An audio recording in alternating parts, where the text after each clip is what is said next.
Now, Taiwan's military says having enough attack drones and a strong, independent supply chain is essential to the country's defense plan. The local news outlet, the Liberty Times, has cited military sources as saying they plan to leverage drones to create what U.S. officials have described as a hellscape in the Taiwan Strait. This would involve using large numbers of uncrewed systems to deter a Chinese invasion. Taiwan says it plans to greatly increase mass production of two types of domestically made attack drones. One is the Jianxiang, a loitering munition with a range of over 1,000 kilometers. The other is a short-range loitering munition designed to circle the battlefield before striking its target. Now, for more on this so-called drone hellscape and how Taiwan is boosting its drone strategy, Jaime Ocon spoke to Kelly Greco, security analyst at the Stimson Center based in Washington, D.C. We're seeing now this pretty big push from Taiwan to develop drones and produce these systems at a pretty large scale. What does that tell you about how Taiwan views its defense strategy?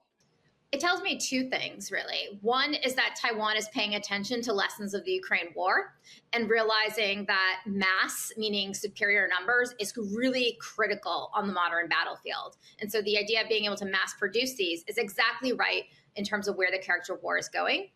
The other thing it tells me is that the United States and Taiwan are both coming closer to being on the same page about what a future fight could potentially look like. Because the United States is talking about a hellscape as a way to try to deter China and defend in a contingency. And it looks like Taiwan is slowly moving more in that direction as well, recognizing that at least for an early part of a fight, that's going to be a critical part of it. So far, we've seen a lot of work on drones that operate in the air, but when it comes to this hellscape strategy that many people are talking about, what does that mean for Taiwan? Does this mean that we need different kinds of drones or unmanned systems? This is the right idea in that we need different types of drones. They do different things, and range becomes really important. So the longer range ones would allow potentially to threaten to destroy a target much further away from Taiwan's soil itself. So this could be, say, ships that are leaving a harbor, for example, to try to disrupt operations before they really get underway. And really, when you look at the hellscape concept, it is multi-domain. So it is about, yes, you want to have air-based drones that are operating in the air that create all these kinds of problems for an adversary, but you'd want to have surface drones and also subsurface drones. And so it's really that whole combination. You imagine if you were facing that kind of threat environment, how complex it is about knowing where to defend, where to look for the adversary, and anything that adds to that complexity makes operations really, really difficult for anyone that's going to try to dare to go on offense. And that's exactly the idea here with Hellscape.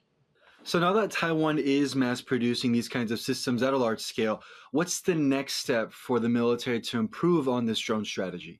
I would say that if you're looking about what are the things that can be done in the short term that would actually have really large payoffs in terms of strengthening deterrence and defense, those are the things that I would focus on. And I think some of that would be about things at the lower end that can actually really complicate an adversary's ability to operate, especially things that you could very quickly get into production and then be able to scale up rapidly.